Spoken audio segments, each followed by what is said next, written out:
नमस्कार, मैं हूं प्रशांत और आज हम बात कर रहे हैं एक ऐसे शख्स से जो सीरियस मैन हैं। आप उनको वाकई में जब आप देखेंगे फिल्म्स में तो आपको कई बार सीरियस मैन लगते हैं, लेकिन वो अपनी अंदाज में ऐसी चुटकी दे जाते हैं कि आपके चेहरे पे एक मुस्कुराहट बिखर जाती है। ये शख्स कौन है ये तो मैं आपको बताऊंगा, लेकिन इससे पहले मैं आपको बता दूं कि हाल ही में जब मैंने इनकी 2 फिल्में देखी ओटीटी प्लेटफॉर्म्स पे, तो मेरा मन हुआ कि मैं उनको इंटरव्यू करूं और वो वक्त आज आ गया है, तो मैं आज उनको इंटरव्यू कर रहा हूँ। मेरे साथ हैं नवाजुद्दीन सिद्दीकी। आप सब जानते हैं एक अलग ही अंदाज में, बाल थोड़े बड़े हुए आज, बिल्कुल एकदम हीरोइक आप लग रहे हैं। अपने थोड़ा शेव, थोड़ा बाल, मुझे लग रहा है वो जो एक अमिताभ बच्चन का त्रिशूल और दीवार वाला जो टाइम था ना, वैसा। जी thank you very much, thanks a जी। लॉट। तो सबसे पहले तो मैं यही कहूंगा कि सीरियस मैन जब मैं देख रहा था, पहले सीरियस मैन की बात करता हूँ। सीरियस मैन जब मैं देख रहा था तो मुझे बहुत कमाल की फिल्म लगी, और मैं इसलिए नहीं बोल रहा हूँ कि आप मेरे सामने बैठे हैं, वाकई में बहुत कमाल की फिल्म थी, काम बहुत कमाल का था। और उसमें जो लेयर्स, मल्टी लेयर्स जो आपके काम की और जो कहानी की थी वो भी बहुत कमाल थी। तो सबसे पहले तो मैं आपसे पूछूंगा, आपने इतना सारा काम किया, बट मुझे लगता है सीरियस मैन एक अलग स्टैंड आउट करती है। क्या आपको भी वैसा ही लगता है? ऑफ कोर्स, क्योंकि बहुत ही अलग सब्जेक्ट है उसका। और बेसिकली नॉवल से जब एडेप्ट करते हैं फिल्म को तो बहुत सारी चीजें छोड़नी पड़ती हैं, बहुत सारी एक्स्ट्रा चीजें डालनी पड़ती हैं। बट अगर नॉवल के पीछे, फिल्म के पीछे अगर देखा जाए तो वो मनु जोसेफ का ही माइंड है। राइट। तो लेकिन सुधीर साहब का जो था कि वो बहुत अच्छे से, क्योंकि वो बहुत सिनेमा एक्सपर्ट हैं, तो वो सिनेमैटिक किस तरीके से किया जाए ये एक्सपर्टीज सुधीर साहब की है। जी तो उन्होंने बहुत अच्छे से, आई थिंक, बहुत ही खूबसूरत एडेप्टेशन किया है किसी भी नॉवल का। जो अक्सर जो मेन इवेंट होते हैं या जो कनेक्टिंग पॉइंट होते हैं कैरेक्टर्स के, जितने भी उसमें कैरेक्टर्स होते हैं, उसको किस तरीके से कंप्लीट करना है उनकी जर्नी, तो वो बहुत अच्छे से किया सुधीर साहब ने। जब आप कहते हैं कि किसी भी एक किताब से जब कोई फिल्म बनाई जाती है, जैसे बायोग्राफी हम करते हैं तो बहुत सारी चीजें ऐड होती हैं, माइनस होती हैं, ऐसी जब किताब पे कोई फिल्म बनाई जाती है तो आपका एक मन ललचाता है कि यार किताब भी पढूं। लेकिन कई बार एक्टर्स ना अवॉइड करते हैं कि किसी भी, अगर कोई फिल्म का रीमेक है तो रीमेक देखने से अवॉइड करते हैं या किताब पढ़ने से अवॉइड करते हैं। आपके साथ ऐसी कुछ जद्दोजहद थी? नहीं, किताब मैंने अपने रीजंस की वजह से नहीं पढ़ी थी, क्योंकि एक बहुत मोटी किताब है सीरियस मैन, और मुझे लग जाते बहुत दिन उसमें, फ्रेंकली स्पीकिंग। तो मैंने इसलिए मैं पढ़ नहीं पाया, लेकिन मैं 2-3 पेज पढ़े मैंने। राइट। एक तो इंग्लिश में थी, जी और मुझे इंग्लिश में इंग्लिश में क्या, आजकल तो हिंदी में भी पढ़ने में मतलब वो होने लगा, क्योंकि ज्यादातर देखने लगे हम चीजों को। Right right. तो जो पढ़ाई वाला जो कल्चर था, आई थिंक वो मेरे साथ जब मैं मुंबई आया तो 5-6 साल तक रहा। उसके बाद मैंने भी पढ़ना छोड़ दिया। जी तो अब कोई भी चीज, इंफॉर्मेशन चाहिए, वो गूगल कर लेते थे, उसमें पता चल जाता था। तो राइट पढ़ाई की जो बुक लेके पढ़ने की जो कल्चर थी, वो आई थिंक काफी टाइम से खत्म हो गई थी। तो इस लिहाज से मैं पढ़ नहीं पाया था बुक। राइट। लेकिन अगर मैं आपसे पूछूं कि आपने जितने भी कैरेक्टर्स पूरे लाइफ में आपने किए हैं, हर एक जी। कैरेक्टर को अब एक एक्टर बहुत बारीकी से देख के उसमें अपने कुछ इनपुट्स डालता है। ये जो कैरेक्टर था, इस कैरेक्टर में आपको बहुत सारी चीजें कहनी है। जो एक सामाजिक ढांचा है उसको भी आपको उड़ेलना है, एक आपकी बैक स्टोरी है वो भी आपको उड़ेलनी है। कोई मुश्किल थी आपके लिए इस कैरेक्टर में करने के लिए, या ऐसे ही आसान था जैसे आप शायद बाकी कैरेक्टर्स आपके लिए आसान रहते क्योंकि आप एनएसडी से आते हैं? और मुझे मालूम है, मैं हमेशा बोलता हूँ कि एनएसडी का एक्टर कुछ भी करेगा, जो खराब भी करेगा तो वो बहुत अच्छा होता है उसका। लेकिन आप तो कमाल के एक्टर है, नो डाउट अबाउट इट। तो आपके लिए कहीं कोई मुश्किल थी? सी सुधीर सर का, चूंकि डायरेक्टर एक ऐसे डायरेक्टर हैं, तो उनकी गाइडलाइन जो भी थी या उनके इंस्ट्रक्शन में जो मैं काम करता गया उसमें मैं कॉन्फिडेंट था, क्योंकि ऑफ कोर्स सुधीर मिश्रा हैं। हाँ, बट एक एक चीज थी, उसकी की पॉइंट ये था कि कैरेक्टर का, जो आई थिंक वो बहुत इंपॉर्टेंट था, और मैंने उसके ऊपर सोचा भी फिल्म शुरू होने से पहले। हालांकि मैंने इसकी तैयारी बिल्कुल नहीं की थी, फ्रेंकली स्पीकिंग, क्योंकि उसके एक दिन पहले मैं दूसरी फिल्म की शूटिंग कर रहा था। जी वो कंप्लीट हुई और सीधा सीरियस मैन की शूटिंग करने आ गया था मैं।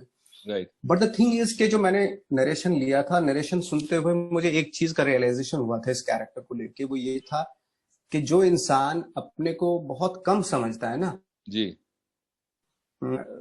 और एक एहसास एहसास होता है कि आई एम नथिंग, जी बट उसके बावजूद भी स्मार्ट बनने की कोशिश करता है, वो जी। एक्चुअली कैरेक्टर वो था वो। Right right.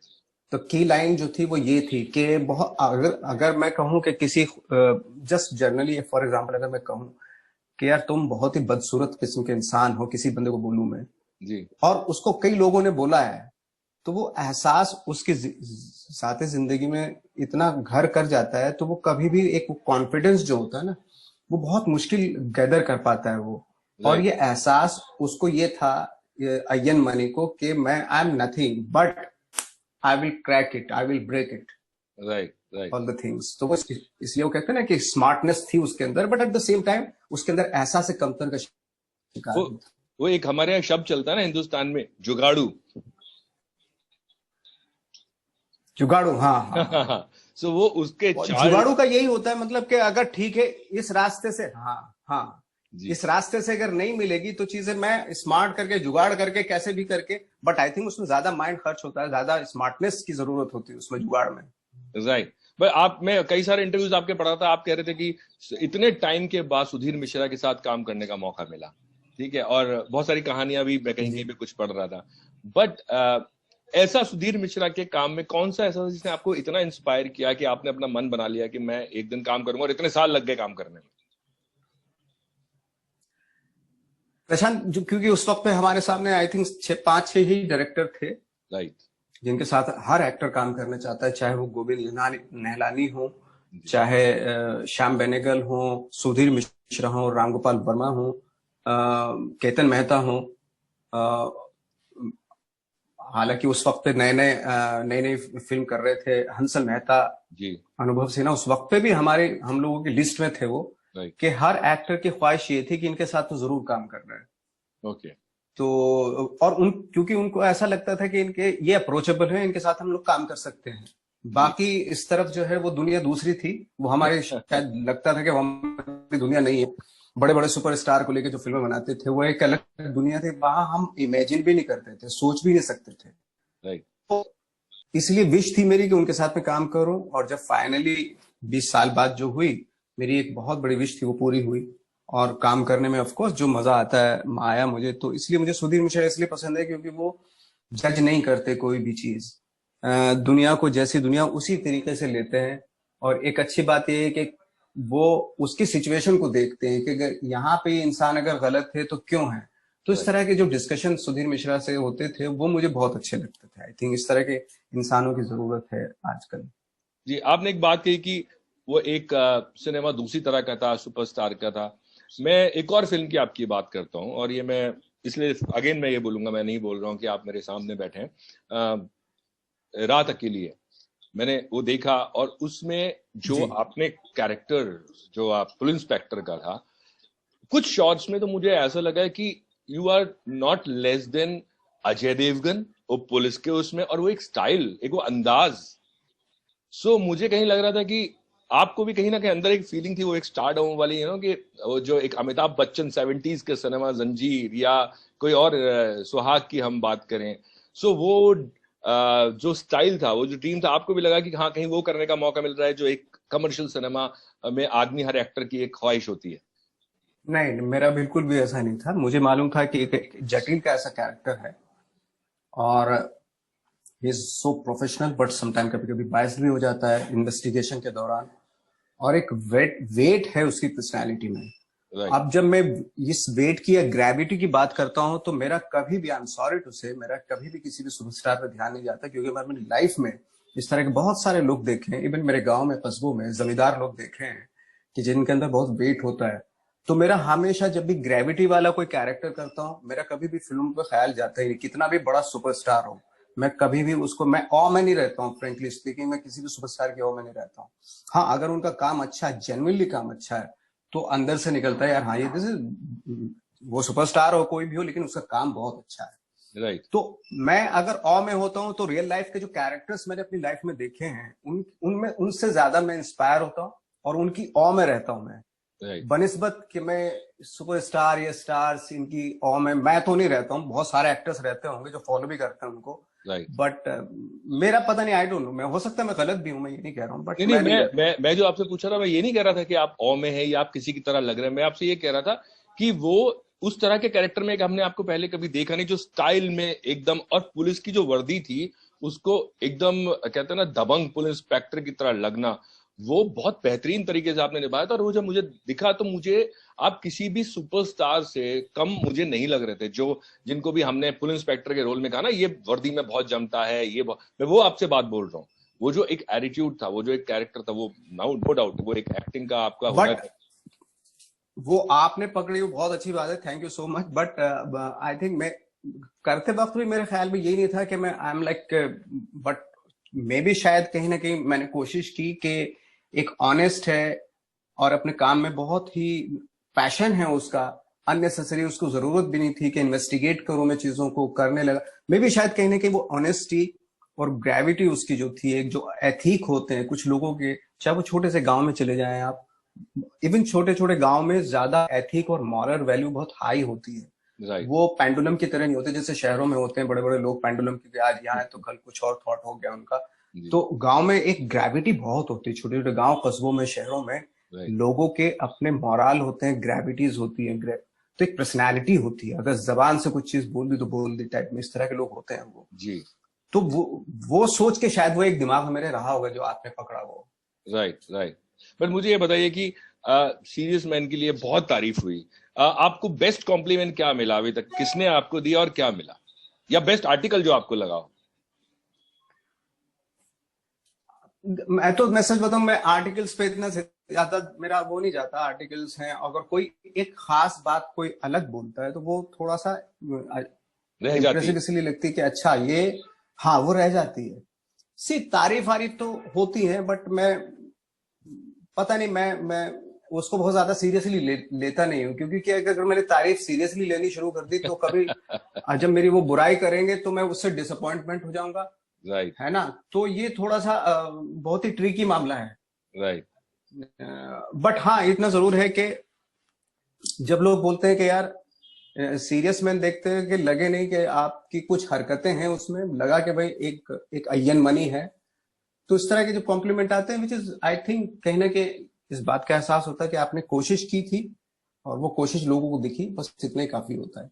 मैं अगर आपसे पूछूं कि फिल्म में बहुत सारे मल्टी लेयर्स हैं, एक के अंदर एक बहुत सारी साइड, मैं बोलूं कुछ मुद्दे हैं जो उठाए गए हैं, नवाजुद्दीन सिद्दीकी के साथ फिल्म का कौन सा ऐसा लेयर है जो मिलता है? एक्टर की हैबिट होती है कि जब भी वो कोई कैरेक्टर करता है तो उसको एसोसिएट करता है अपने पास्ट लाइफ से।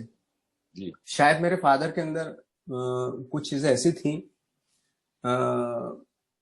जो मिलती जुलती थी अय्यन से, कुछ कुछ मायने में, मतलब बहुत ज्यादा तो नहीं बट कुछ मायने में। जैसे हर, मुझे लगता है कि हर फादर के अंदर होती है कि फादर को इस एक चीज का एहसास होता है, हमेशा हर फादर को एहसास होता है कि मेरा बेटा जो मैं नहीं कर पाया मेरा बेटा करे।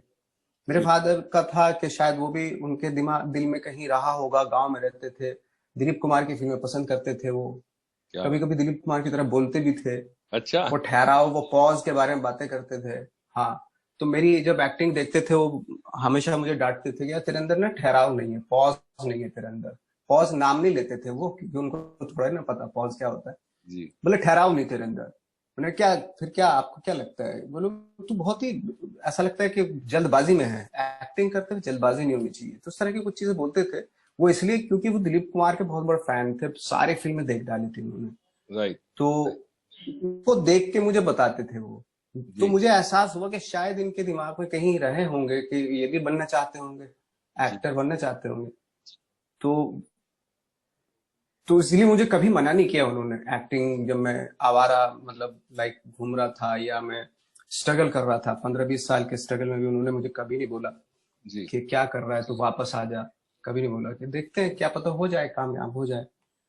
तो मे भी शायद जैसे हर फादर में होती है कि उसकी जो सक्सेस नहीं मिलती वो चाहता है अपने बाप अपने बच्चों में ढूंढना।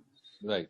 कुछ फादर ऐसे हो तो जुगाड़बाज हो जाते हैं, जुगाड़बाजी करके मतलब अपने बच्चों को कुछ ना कुछ मोहल्ले में बताते हैं, इसके तो 95 मार्क्स आए और ये वो, इंटेलिजेंट है बंदा, जीनियस है, डोंट वरी।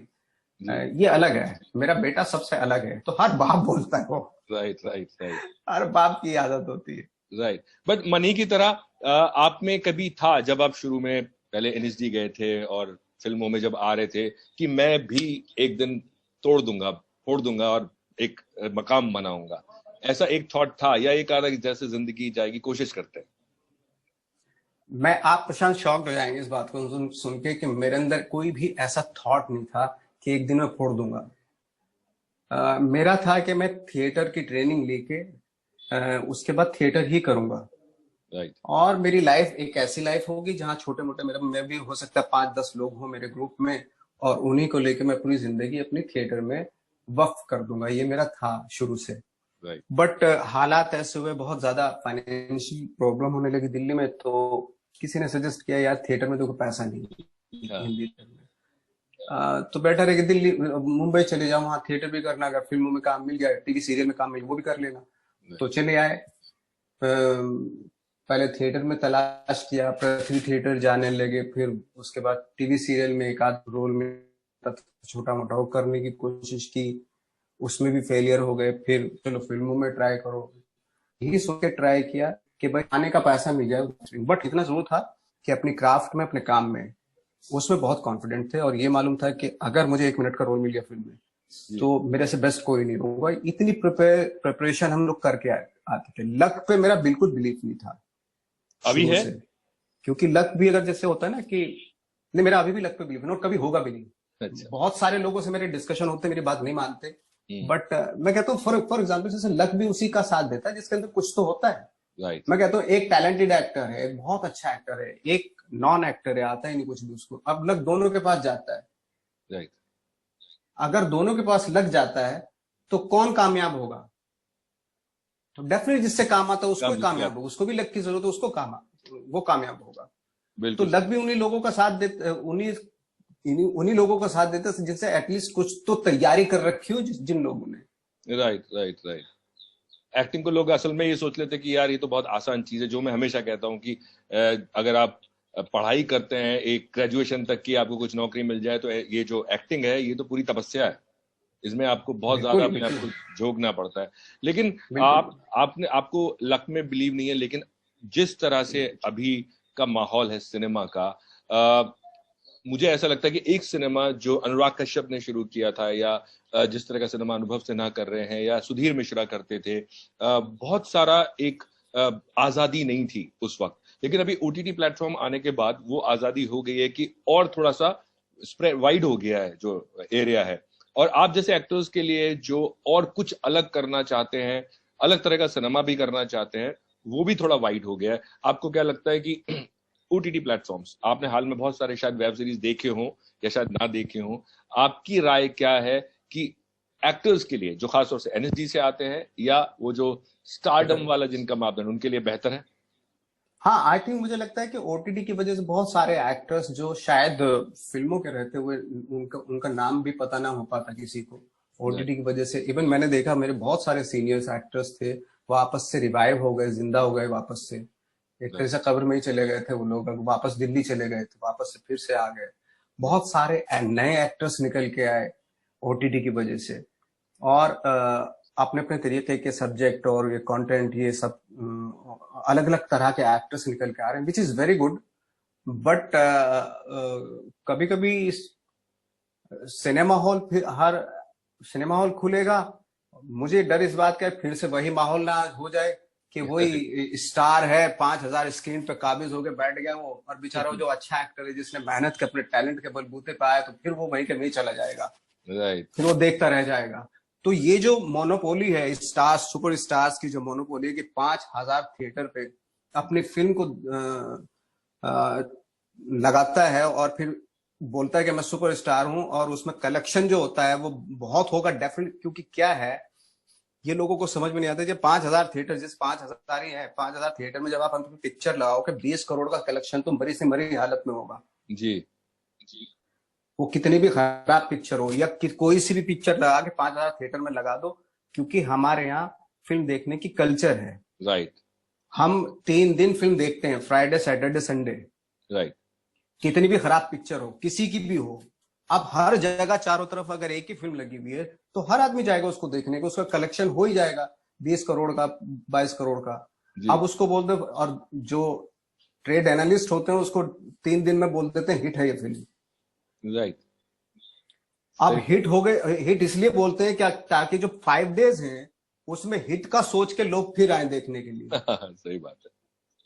तो पूरी ये जो कैलकुलेशन है। सिस्टम है ना, पूरी कैलकुलेशन है, इसके पीछे फ्रॉड है, ये बहुत बड़ा फ्रॉड है एक्चुअली। जी उसी के वक्त पे, मैं अपनी बात नहीं कर रहा हूँ या अपनी फिल्म की बात नहीं कर रहा हूँ, मैंने बहुत सारी चीजें ऐसी देखी हैं, बहुत अच्छी अच्छी फिल्में आती हैं, राइट लेकिन वो छोटी होती है, ना उनके पास प्रमोशन के लिए पैसा होता है। जो वो फिल्में रिलीज होती है, उनको एक का शो है 11 बजे सुबह का, और उसी बेचारी पिक्चर का शो एक शाम को है, और उसपे आप कलेक्शन की एक्सपेक्टेशन एक्सपेक्ट कर रहे हो कि ये फिल्म तो फ्लॉप हो गई, और उसको एक दिन में, कि लोग एक दिन में फिल्म फ्लॉप करार दे देते हैं बिल्कुल लोग। बिल्कुल। और मुझे लगता है उसके लिए ओटीटी प्लेटफॉर्म बहुत अच्छी जगह है, क्योंकि उसके बहुत, लिए हाँ, हाँ, एग्जैक्टली। क्योंकि मैंने अभी आप हाल ही किसी भी में, सुपरस्टार की पिक्चर लगाओ ओटीटी पे, जी कौन लोग देख रहे हैं? वो लोग देख रहे हैं जो पूरे वर्ल्ड का सिनेमा देख रहे हैं, वो ओटीटी पे देख रहे हैं। जी लगाओ उनकी फिल्म, देखते हैं कितने लोग देखते हैं। एक तरह से लिबरेशन है, एक तरह से डेमोक्रेटिक, क्योंकि व्यूवरशिप उतनी है, तो डेमोक्रेटिक प्लेटफॉर्म है ओटीटी। जी। बट आई थिंक लॉकडाउन के बाद वही फिकर फिर से हो जाएगा सब। अब मुझे लगता है शायद बदलेगा, ये शायद कुछ तो बदलेगा, क्योंकि आई ओटीटी। Hope so. तो अब जाते जाते आखिरी चीज मैं आपसे पूछना चाहूंगा, जैसे सुधीर मिश्रा आपकी लिस्ट में थे, ऐसे और अभी कौन है लिस्ट में डायरेक्टर? देखिए, मैं जो भी डायरेक्टर से, इवन मोस्टली लाइक जो नए डायरेक्टर्स आ रहे हैं अपने, लेकिन अपनी जिद लेके आ रहे हैं, जी वो मुझे बहुत पसंद है। कोई भी डायरेक्टर हो, कोई उसने कोई पिक्चर नहीं की, लेकिन उसकी अपनी जिद है, और उस सब्जेक्ट पे जो वो लेके आ रहा है, उसको उसने काफी महीनों से, सालों से काम किया हुआ है।